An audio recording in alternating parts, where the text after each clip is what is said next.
Ikan tuna jenis sirip kuning banyak dijumpai di kawasan Indonesia Timur yang kedalamannya lebih dari 1000 meter. Soalnya ikan tuna biasanya tinggal di kedalaman 200 meter. Kalau di wilayah Indonesia Barat nggak ada ikan tuna karena kedalaman lautnya nggak sampai 100 meter. Selain jadi primadona nelayan, tuna sirip kuning juga sering jadi incaran pemancing. Kalau bisa mancing ikan tuna yang ukurannya bisa mencapai 300 kg, jadi prestasi membanggakan buat para pemancing.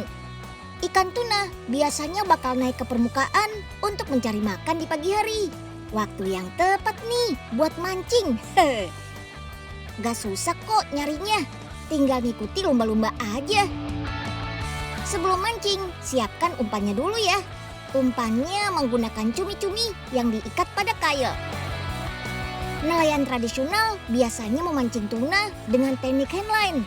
Sesuai namanya, teknik handline gak pakai joran atau alat pancing. Karena senar pancing ditarik dengan tangan. Jadi harus pakai sarung tangan biar gak luka. Wih, ikan tuna sirip kuningnya sudah ketangkap tuh. Bobotnya lebih dari 90 kg. Wih, pantesan gede banget ya. Kalau pemancing profesional biasanya tetap menggunakan joran untuk memancing tuna. Karena tuna termasuk ikan yang aktif bergerak.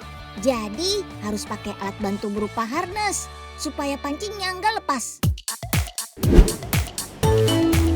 Olahan tuna paling populer sih sashimi khas Jepang yang disajikan mentah. Padahal olahan tuna dengan bumbu rempah khas Indonesia juga nggak kalah enak loh. Apalagi kalau dikemas praktis dalam bentuk lauk instan. Ini beda ya. Kemasannya jelas gampang dibuka, praktis buat disimpan tanpa perlu lemari pembeku. Dan bisa dibawa kemana saja. Harganya juga ekonomis kok. Tanpa pengawet, zat pewarna, penguat rasa, apalagi bahan kimia. Bahan-bahan yang digunakan 100% memakai rempah segar pilihan asli dalam negeri. Setelah semuanya dicuci sampai bersih, satu persatu bahan-bahan bumbu rempah ini langsung diproses. Untuk cabai merah ini bakal digiling sampai kasar dengan mesin, sehingga masih menyisakan tekstur potongan cabainya. Untuk bawang merahnya diiris langsung pakai mesin yang bisa mengiris langsung 1 kg bawang merah sekaligus. Wih, cepat juga ya. Jadi nggak perlu repot-repot buat ngiris bawangnya satu-satu sampai nangis-nangisan lagi deh. Oke, sekarang kita lihat proses bahan baku dagingnya.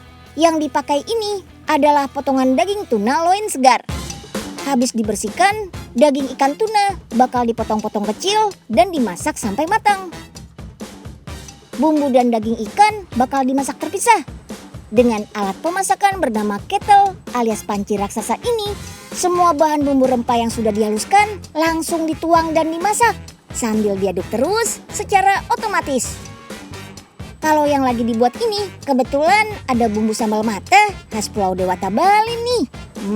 Seger banget ya liatnya. Proses pemanasannya ini juga nggak pakai api langsung kayak masak di kompor ya, tapi pakai uap panas yang dialirkan menyelimuti badan panci pemasakannya. Jadi panasnya lebih merata dan stabil. Nah Sobat Penyil, sekarang bahan bumbu dan daging ikan tuna yang sudah matang bakal disatuin nih ke dalam kemasan. Tuh. Daging tuna disortir dulu dan lalu ditimbang. Baru deh ditaruh ke dalam wadah satu persatu seperti ini. Nanti ada mesin otomatis yang bakal membawa ikan buat diisiin ke dalam kemasannya. Nah ini dia, langsung tuang deh. Aduh, ya malah jatuh berantakan lagi. Kabur. Untuk proses pengemasannya ternyata nggak sembarangan loh. Menggunakan kemasan khusus berteknologi tinggi berupa kantongan fleksibel yang terlaminasi dari 4 bagian. Pertama, ada lapisan polipropilen untuk adaptasi panas dan elastisitas kemasan. Kedua, ada lapisan berbahan nilon untuk ketahanan serapan. Ketiga, ada aluminium foil untuk perlindungan dari cahaya, gas, bau, juga menjaga ketahanan masa kadaluarsa. Keempat, ada polyester untuk lapisan terluar yang memperkuat elastisitas dan keutuhan kemasan. Kemasan seperti ini sudah banyak digunakan untuk kebutuhan logistik para astronot dan tentara di medan perang loh. Wih, kecil-kecil gini kemasannya ternyata canggih juga ya. Masih belum selesai nih. Setelah dikemas, ada satu proses penting yang nggak boleh dilewati, yaitu teknik sterilisasi menggunakan retort. Dengan teknik ini, produk lauk kemasan bisa dijaga rasa, nutrisi, gizi, dan vitaminnya tetap utuh. Proses sterilisasi retort mengaplikasikan proses pemanasan suhu tinggi dengan tekanan dan waktu proses yang diatur supaya bisa mendapatkan 4T. Hah? Apa itu 4T?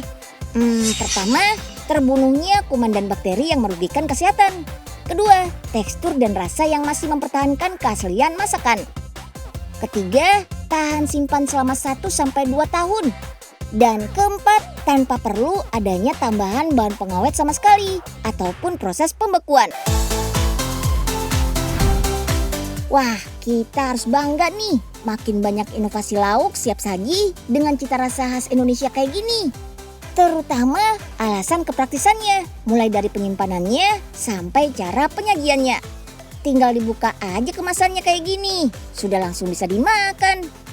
Kalau mau dipanasin, cukup rendam kemasannya sebelum dibuka dengan mangkuk yang sudah diberi air panas seperti ini. Wah, simple banget kan? Penerapan teknologi juga bikin kandungan nutrisi dan cita rasanya tetap terjaga.